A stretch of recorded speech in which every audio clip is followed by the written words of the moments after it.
Hello everyone, Treecks here and welcome back to The Legend of Zelda Link's Awakening for Nintendo Switch. Last time we left off just before we started doing chamber dungeons, yes. I remembered, it's called chamber dungeons officially. The Mario Maker of Zelda. The little side project Nintendo decided to put in this game in order to try out the Mario Maker formula for Zelda, so to say. And it became a side quest in this game, in the re-release of this game, I must say, because obviously this is not in the original. I'll talk about what is in the deluxe version later, because there is something in the deluxe version which is in this very same spot. But it's something different, but I'll talk about that later when it becomes a little more relevant. But this is what they put here.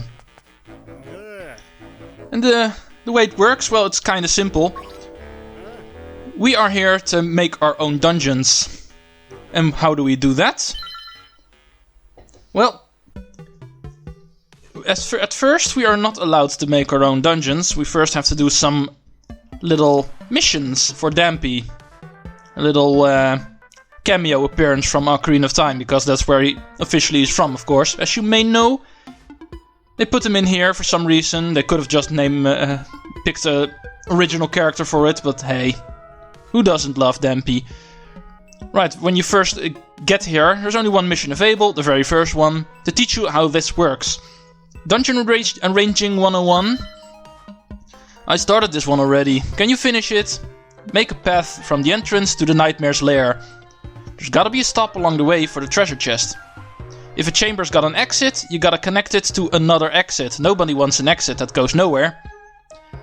No, of course, they are going to have some things in here to prevent things from being broken, if you know what I mean. But we'll see how that works in a minute. Take chambers from the menu on the right with A, and then slap them on the tiles to the left with A. A lot of times you want a chamber with a particular set of exits. So, that's how I divided them up. You can flip through the list with L and R. Right, as you can see, there's a couple of categories chambers fall in, and they're all sorted on how many exits they have and where the exits are. This first tab is for dungeon entrances, which we do not need, because in this mission one is already placed. This tab is for the bosses you have to do. Every dungeon has to have a boss, same deal here, already placed. Or one thing about missions, every tile that's already placed, as you can see if I try to move them, I am not allowed. These are set tiles, you cannot do anything with them. Right, and then comes the rooms with one exit, one to the top, the exit to the bottom, exit left, exit right.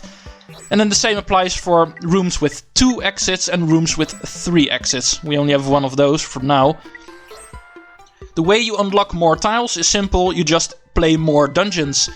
Every dungeon you have cleared, all the tiles from that dungeon, as long as they are 1 tile rooms, because of course we can only use 1 tile rooms, they all become available here. And one quick note, you do not have to clear an entire dungeon in order to get all of these. I did not know this myself, but when I last time went through this, I kinda speedran this game. Me and speedrunning. I always do that. Sorry. I'll try to hold back for this playthrough though. But anyway, because of that I did not venture through every single room in every single dungeon, but I still got the tiles from them. So, because of that I know just clearing a dungeon will give you all the tiles it has. There's more ways to get some tiles, by the way.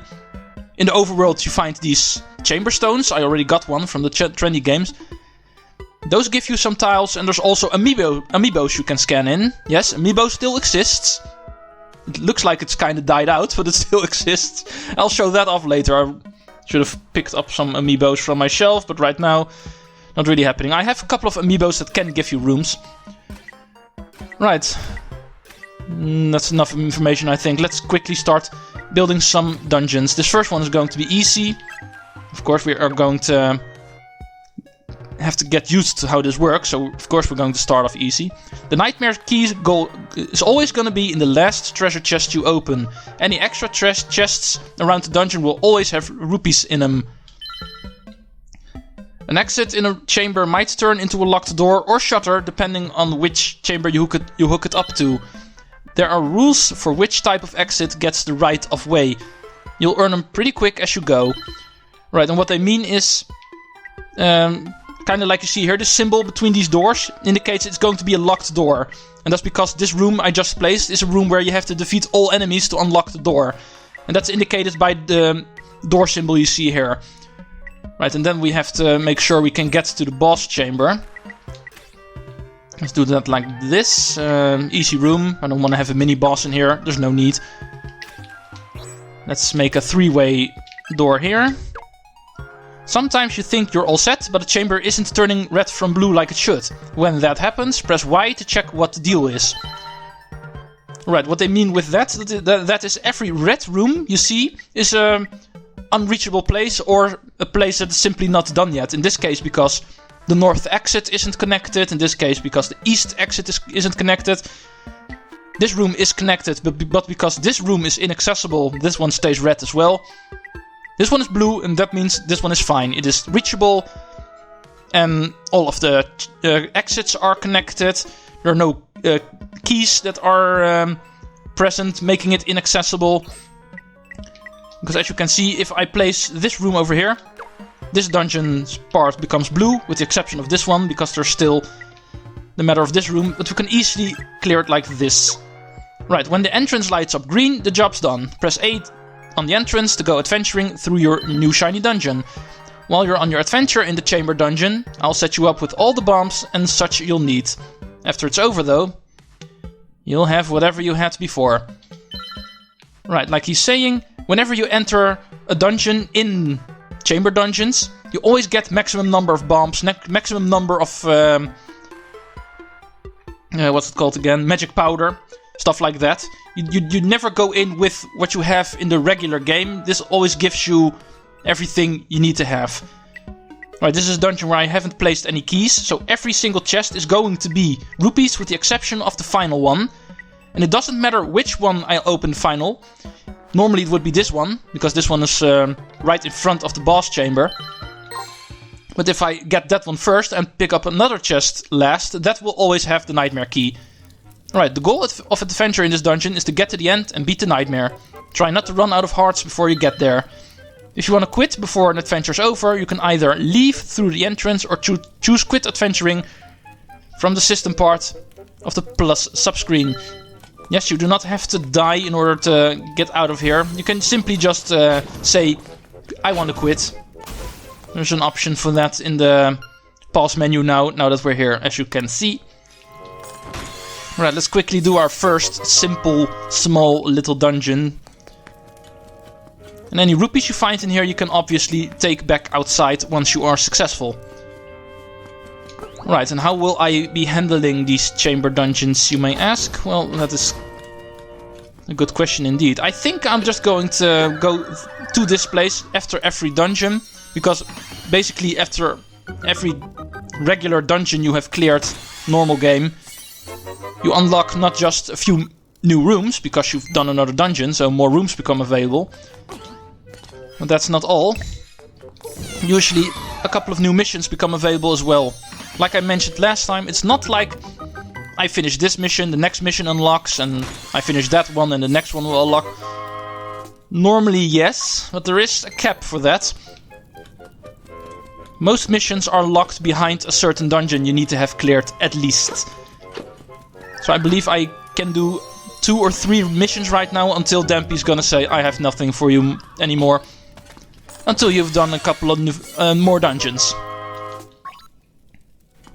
That is how this works. So I think I'm just gonna go visit this place after every dungeon, see how much I can do, and then continue with the game.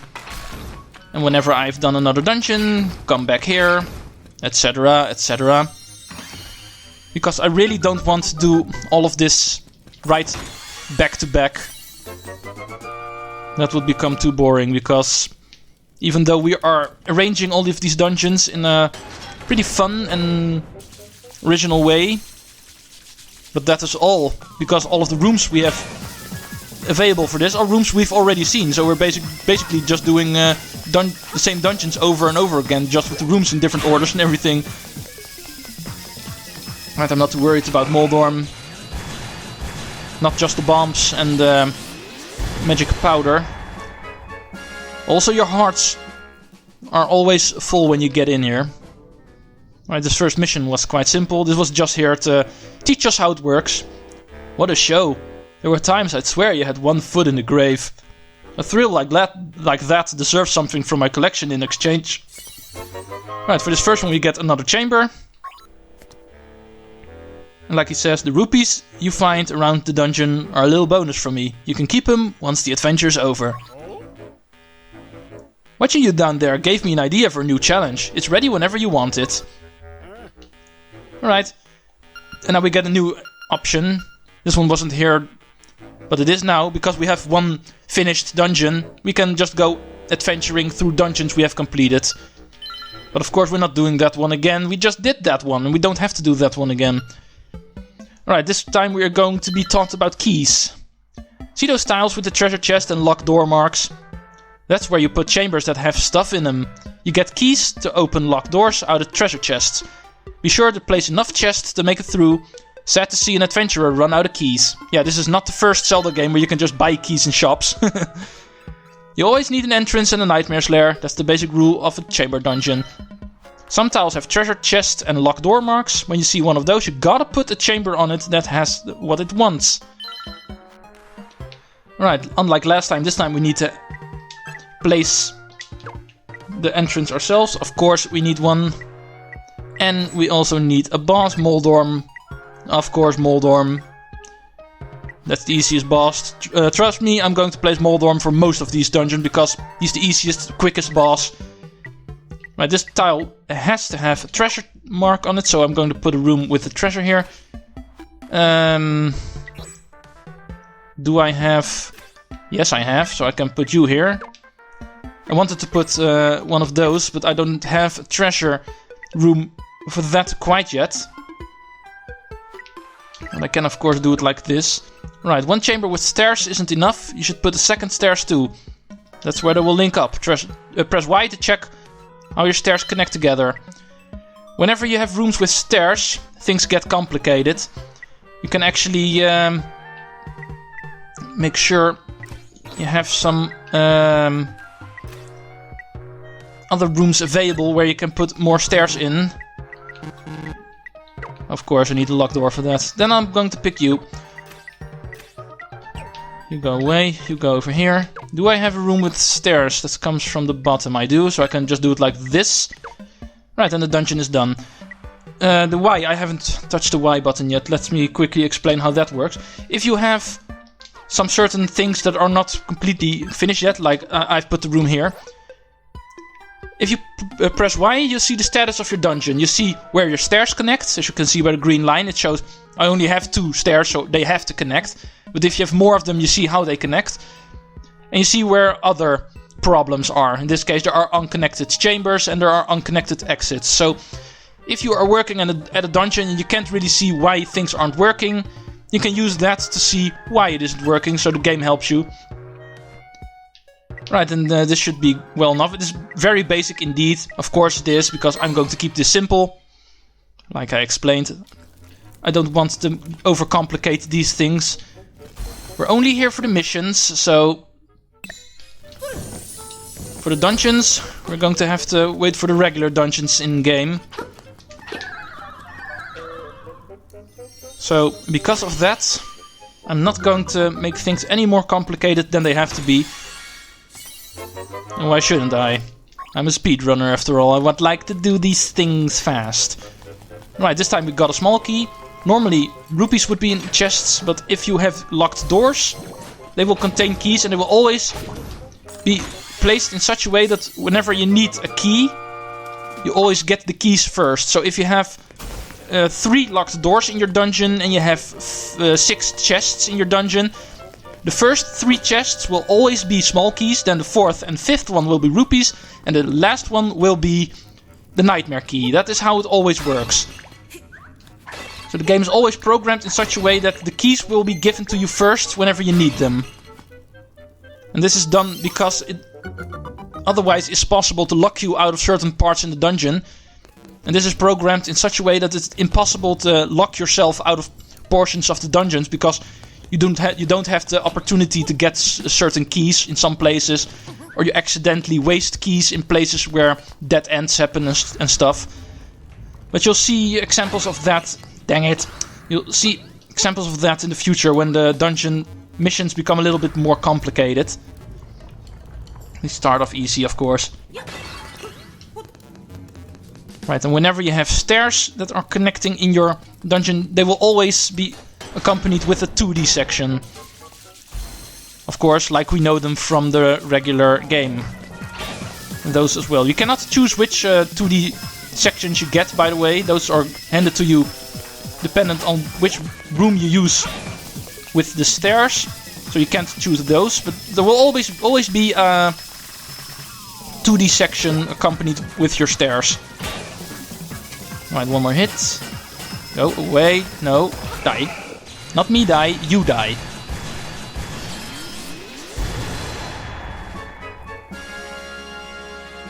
Right, and that was number 2. Let's see if he has one more for us. Get another chamber for this one. No, that was it. Right, that was a cool little introduction to the chamber dungeons. We still have some time left, so we can do some regular game as well. Hope you were here to just see the regular game. Trust me, there will be a lot more chamber dungeons. But not for now. Apparently this is where Dampé runs out of ideas for now. Right, we're very close to Tabahl Wasteland, so let's quickly grab ourselves a secret seashell now that we have the shovel. I believe there's one over here. It's another one Bow Wow pointed to us towards before we handed Bow Wow back over to Madame Meow Meow. Why am I bothering myself with these guys? What can I do now? I believe there's another seashell I can get. Yeah, I can get the seashell over here. Let's see if I can get it from here. Yeah. Keep that grave in your mind for now. We'll be returning here in the future. This should be it. Yeah. This lone little bush. Of course, that is suspicious. So, of course, that is a seashell. Right, this cave over here. Let me quickly point this out. We've been in here before. But this is the other way to get in. Because, of course, it has 2 exits. Recognize it now. This is where we got that heart piece early. This is actually another way to get in here. Just quickly pointing that out. In case you were wondering in the future, hey, you never showed that cave, what is that? Well, that's what it is. We've already been in there. But we entered from the graveyard. Or cemetery, as it is officially called in this game. Right, let's quickly get ourselves a next warp. I should have gotten this one earlier, actually. You don't really have a way to warp right now, so I don't really mind that much. But it is over here. This is actually the most central warp in... I wanted to say Hyrule, but this is not Hyrule, it's Koholint. Right, and now that we have more of them, you can actually show off how it works. I pointed out last time, this is also a warp, but it is not a warp we can activate through these kinds of warp portals. It's something for later. But we've gotten this one, so we can now quickly warp here if we want to. This is how warping works in this game. Of course, there will be more. A lot more. Luckily, the regular game only had 3 or 4, I believe. This version of the game has a lot more. Right, there's a heart piece in here. And now we have the power bracelet. We can actually reach that. Go. Wait, I can't reach you, really? Right. I'll do it like this. I screwed this up, I believe. Yeah. I actually did.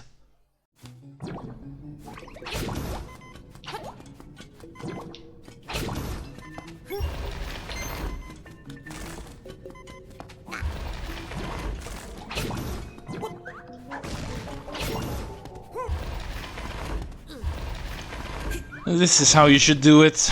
Oh, me and block pushing puzzles. Never been really a big fan of that. Right, now we grab the single rupee that's up here. Very important. Grab every single rupee you can find. You never know when you might need it. How many times has it happened to me that I wanted to buy something and I was 1 rupee short of that? Right, now let's get back in here and do it like this. You can get both prizes at the same time, obviously. Me and block pushing puzzles. Hey, it's not for nothing that I suck at puzzle games. I suck at puzzling in these kinds of games as well. Man. Oh, let's quickly show off the fairy fountain that is in here. Now that we have bombs, fairy fountain is actually accessible. I know there's one in the mysterious forest as well. But that one is just a regular great fairy that heals you when you get up to her. But this is not the fairy fountain. This is a room I can't access yet. Why do I always mix these caves up? Yes, I actually do. Go away. This is the fairy fountain. Yeah. And we have a bottle, and we can keep fairies in them. This is actually the first instance, especially in hero mode, where you can find one. You caught a fairy in the bottle, set it free anytime you want to get healed. Right, and these great fairies work like this. I couldn't show it off in the mysterious forest because I was full health then. Let's heal your wounds and get rid of all that stress. Close your eyes and relax.